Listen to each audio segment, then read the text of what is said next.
سلام يا حلوين، يا رب تكونوا بألف خير وصحة وعافية من رب العالمين.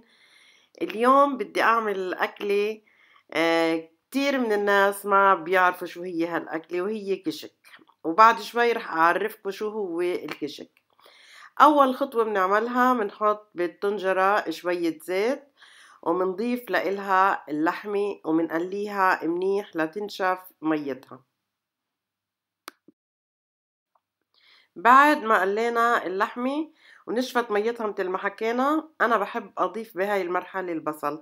ما بحب متل ما بقولكوا دايما أحط البصلة وبعدين أحط اللحمة وتنزل ميتها عليها وما يعودش يبين أثار للبصل. هيك بتضل نكهة البصلة معكو أطيب. هذا هو الكشك بنعمل بالضيع من لبن معزة أو لبن بقر او مع برغل، وبتنشف وبعدين بنطحن ليصير مثل الباودر.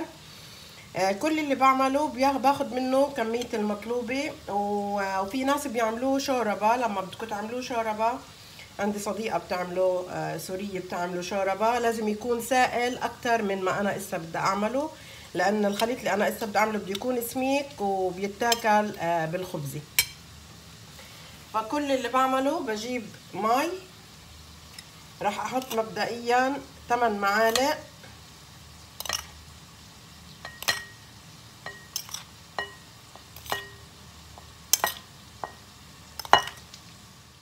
وانا عم بطبخ الكشك اذا حسيته كتير سميك، كل اللي بعمله بضيف عليه شوية مي، واذا حسيته خفيف باخد معلقتين كشك بحطن بكاسي وبضيف عليهن شوية مي، بحركن وبديرن فوق الخليط.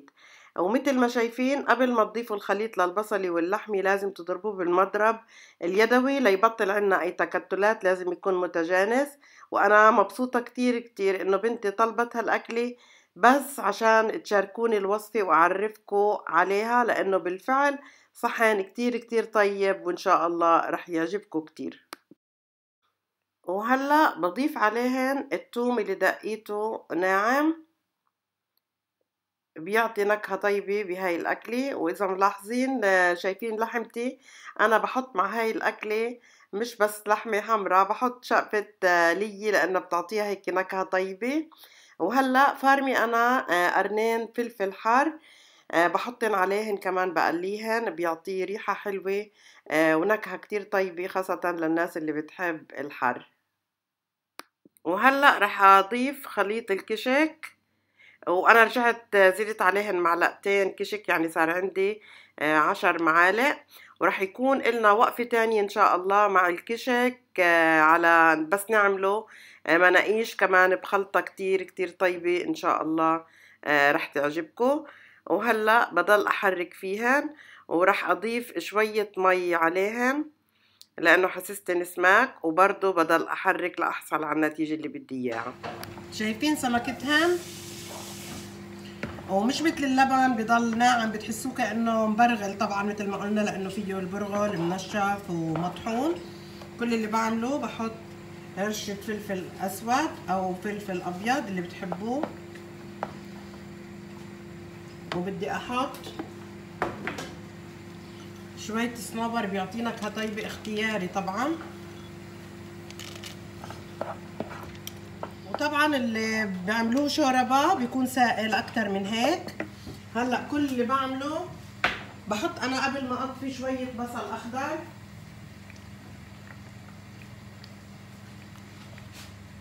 طعمة طيبة ومنظر كمان للصحن. وهيك أكلتنا خلصت، رح أطفي تحتها ونقدمها مع بعض. وهاي صحن الكشك صار حاضر. وإذا بعد ما يبرد إذا جمد عادي وقت التسخين بتضيفوله شوية مي. وأتمنى تقدموا معه فجل كتير طيب. أتمنى هالأكل اللي ما بيعرفها اليوم يكون اتعرف عليها، وأتمنى الصحن ينال إعجابكم ورضاكم، وألف صحة وعافية على قلوبكم جميعا يا رب.